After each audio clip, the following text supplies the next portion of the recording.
നമ്മുടെ ജീവിതശൈലിയുടെ പ്രത്യേകത ആയതുകൊണ്ടാണോ എന്നറിയില്ല. ഇന്ന് നമ്മൾ ഒരു വ്യക്തി നമ്മുടെ അടുത്ത് ഒരു അസുഖമായിട്ട് വരുവാണ്. ഇപ്പം അതൊരു ഡയബറ്റിക് കേസ് ആയിക്കോട്ടെ, ഒരു ഹൈപ്പർ ടെൻഷൻ അല്ലെങ്കിൽ പ്രഷറിൻ്റെ കേസ് ആയിക്കോട്ടെ, അല്ലെങ്കിൽ ഇപ്പം കൊളസ്ട്രോൾ കൂടിയ ഒരു വിഷയം ആയിക്കോട്ടെ, അല്ലെങ്കിൽ എന്താ പറയുക, എന്തെങ്കിലും ഒരു അസുഖം ആയിക്കോട്ടെ. നമ്മൾ ആ അസുഖത്തിൻ്റെ ലക്ഷണങ്ങൾ ചോദിച്ചു വരുമ്പോൾ ഇതിലൊരു 100ൽ ഒരു 90% ആൾക്കാരും അതിൻ്റെ കൂടെ കൂട്ടിച്ചേർക്കുന്ന ഒരു സിംറ്റം ഉണ്ട്, അല്ലെങ്കിൽ ഒരു ലക്ഷണമുണ്ട്.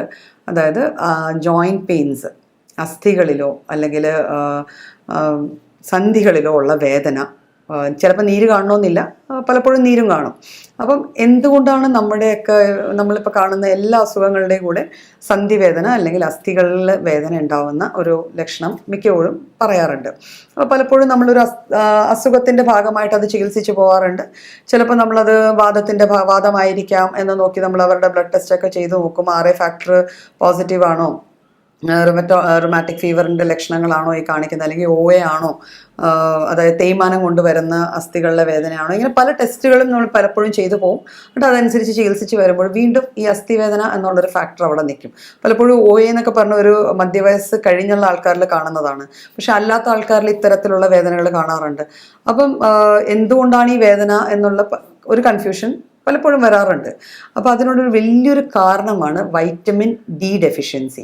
വൈറ്റമിൻ D എന്ന് പറഞ്ഞ ഒരു പ്രത്യേക വൈറ്റമിൻ ആണ്. ആ വൈറ്റമിൻ്റെ ഏറ്റവും വലിയ പ്രത്യേകത എന്ന് വെച്ചാൽ ഒരിക്കലും നമുക്ക് ഇന്ന സാധനത്തിൽ നിന്നും എൻ്റെ ശരീരത്തിന് വൈറ്റമിൻ D എടുക്കാൻ പറ്റി എന്ന് പറയാൻ പറ്റില്ല. ബിക്കോസ് വൈറ്റമിൻ D ഒരു ഫുഡിൽ നിന്നും ഡയറക്റ്റ്ലി നമുക്ക് കിട്ടുന്നില്ല. വൈറ്റമിൻ D പിന്നെ നമുക്ക് കിട്ടുന്ന എവിടെ നിന്നാണെന്ന് പറഞ്ഞാൽ അതിൻ്റെ പ്രിക്കസേഴ്സ് ആയ ചില ഭക്ഷണ സാധനങ്ങളുണ്ട്. ആ സാധനങ്ങളിൽ നിന്ന് മാത്രമാണ്. അതിൽ പ്രത്യേകിച്ച് എടുത്തു പറയേണ്ടത് നമ്മുടെ എഗ് യോക്ക് അല്ലെങ്കിൽ മുട്ടയുടെ മഞ്ഞ. അതിൽ നമുക്ക് ഈ വൈറ്റമിൻ ഡിയുടെ ഒരു പ്രിക്കസർ കിട്ടുന്നുണ്ട്. ആ പ്രിക്കസറാണ് നമ്മുടെ ബോഡി, പ്രിക്കസർ എന്ന് വെച്ചാൽ അതിന് മുമ്പേ ഉള്ള സ്റ്റേജിലെ സാധനം. അതിനെ വീണ്ടും ബോഡി പ്രോസസ്സ് ചെയ്തിട്ടാണ് വൈറ്റമിൻ D ഉണ്ടാക്കുന്നത്. അതർവൈസ് നമുക്ക് എങ്ങനെ വൈറ്റമിൻ D കിട്ടും? ഇപ്പോൾ വെജിറ്റേറിയൻ ഒരാൾക്ക് എങ്ങനെ വൈറ്റമിൻ D കിട്ടും? അപ്പോൾ അത് കിട്ടുന്നത് നമ്മുടെ സ്കിന്നിൻ്റെ അടിയിലുള്ള ഫാറ്റ് ലെയേഴ്സ് സൂര്യപ്രകാശത്തിൽ നിന്നും അത് പ്രോസസ്സ് ചെയ്തെടുക്കുകയാണ്. അപ്പോൾ ഡയറക്റ്റ് സൂര്യപ്രകാശമായിട്ട് നമുക്ക് എക്സ്പോഷർ ഉണ്ടെങ്കിൽ മാത്രമേ നമ്മുടെ ബോഡി വൈറ്റമിൻ D സിന്തസൈസ് ചെയ്തെടുക്കത്തുള്ളൂ. അപ്പം നമ്മുടെ ബോഡിയിൽ സിന്തസൈസ് ചെയ്യുന്ന ഒരു വൈറ്റമിനാണ് വൈറ്റമിൻ D. അത് ബോഡി സിന്തസൈസ് ചെയ്യണമെങ്കിൽ അതിനുള്ള മസ്റ്റായിട്ടുള്ള ഒരു സാധനമാണ് സൺലൈറ്റ്, ഡയറക്റ്റ് സൺലൈറ്റ്. അപ്പോൾ ഇപ്പോഴത്തെ നമ്മുടെ വസ്ത്രധാരണ രീതിയും മോസ്റ്റ് മോഡേൺ അല്ല പറയണം, എന്നാലും ഒരു ഭൂരിഭാഗം, ഒരു lion share of our population ഇടുന്നൊരു വസ്ത്രധാരണ രീതി. പിന്നെ നമ്മൾ സൺസ്ക്രീൻ എന്ന് പറഞ്ഞൊരു സംഭവം ഉപയോഗിക്കുന്നുണ്ട് അല്ലേ, സ്കിൻ ടാൻ ചെയ്യാതിരിക്കാൻ സൺസ്ക്രീൻ ഉപയോഗിക്കുന്നുണ്ട്, പലതരം ക്രീമുകൾ ഉപയോഗിക്കുന്നുണ്ട്.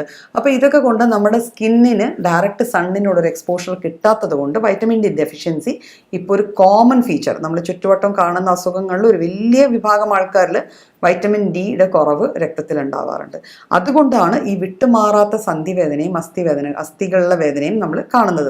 വൈറ്റമിൻ ഡിയുടെ റോൾ എന്ന് വെച്ചാൽ നമ്മുടെ ബോഡിയിലുള്ള കാൽഷ്യത്തിൻ്റെ മെറ്റബോളിസമിനെ റെഗുലേറ്റ് ചെയ്യുക എന്നുള്ളതാണ്. അപ്പോൾ കാൽഷ്യം ആണല്ലോ നമ്മുടെ എല്ലുകളുടെയും സന്ധികളുടെയും ഒരു കാൽഷ്യം കൊണ്ടാണല്ലോ നമുക്കറിയാം നമ്മുടെ എല്ലുകളുടെ ഏറ്റവും വലിയ മേജർ കൺസ്റ്റിറ്റ്യുവൻ്റ് അല്ലെങ്കിൽ അതിലുള്ള ഏറ്റവും വലിയ എലിമെൻ്റ് എന്ന് പറയുന്നത് കാൽഷ്യമാണ്. അപ്പോൾ കാൽഷ്യം മെറ്റബോളിസത്തിൽ വരുന്ന പ്രശ്നങ്ങൾ ഈ വൈറ്റമിൻ D ഡെഫിഷ്യൻസി കൊണ്ടാണ് ഉണ്ടാകുന്നത്. അപ്പോൾ എങ്ങനെ നമുക്ക് വൈറ്റമിൻ D ഡെഫിഷ്യൻസി, എങ്ങനെ അതിനെ നമുക്ക് തരണം ചെയ്യാം?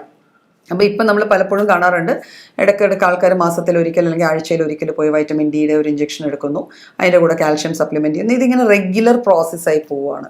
പലപ്പോഴും നമ്മളൊരു അസുഖത്തിൻ്റെ ചികിത്സ എന്ന് പറയുന്നത് ആ അസുഖം മാറണം, അല്ലാതെ അതിനെ ഇങ്ങനെ മെയിൻറ്റെയിൻ ചെയ്ത് പോയിട്ട് ചെയ്യുന്നതിന് അത് മാനേജ്മെൻറ്റ് എന്ന് മാത്രമേ പറയാൻ പറ്റുള്ളൂ. അപ്പോൾ നമുക്ക് വൈറ്റമിൻ D ഡെഫിഷ്യൻസി ഉണ്ടെങ്കിൽ വൈറ്റമിൻ D ഡെഫിഷ്യൻസി അതിനെ കോമ്പാറ്റ് ചെയ്യാനുള്ള രീതിയിലുള്ള ഭക്ഷണം, നമുക്ക് കാൽഷ്യം റിച്ച് ആയിട്ടുള്ള ഫുഡ് പ്ലസ് എഗ് യോക്സ് ഞാൻ പറഞ്ഞല്ലോ, അത്തരത്തിലുള്ള ഫുഡ് കഴിക്കുക.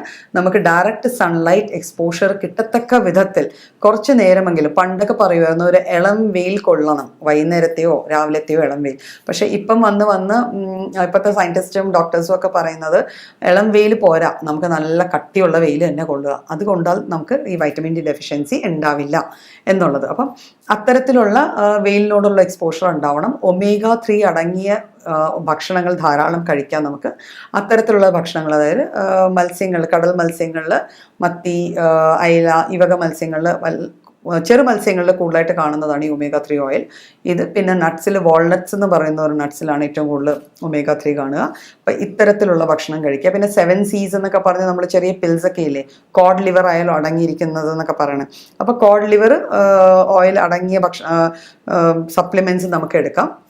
ഇതുകൂടാതെ ഈ വൈറ്റമിൻ ഡി ഡെഫിഷ്യൻസി അല്ലെങ്കിൽ കാൽഷ്യം ഡെഫിഷ്യൻസി കൊണ്ടുണ്ടാകുന്ന ലക്ഷണങ്ങളെ നമുക്ക് ഒരു നല്ലൊരു ഹോമിയോ ഡോക്ടറെ കണ്ടിട്ട് ഹോമിയോപ്പതിയിൽ അതിനെ ഫോക്കസ് ചെയ്തുള്ള രീതിയിലുള്ള മെഡിസിൻസ് ഉണ്ട്. ആ മെഡിസിൻസ് കഴിച്ച് നമ്മുടെ ഈ ഡെഫിഷ്യൻസി തന്നെ മാറ്റി അത് ശാശ്വതമായ ഒരു പരിഹാരം കണ്ടെത്താവുന്നതാണ്.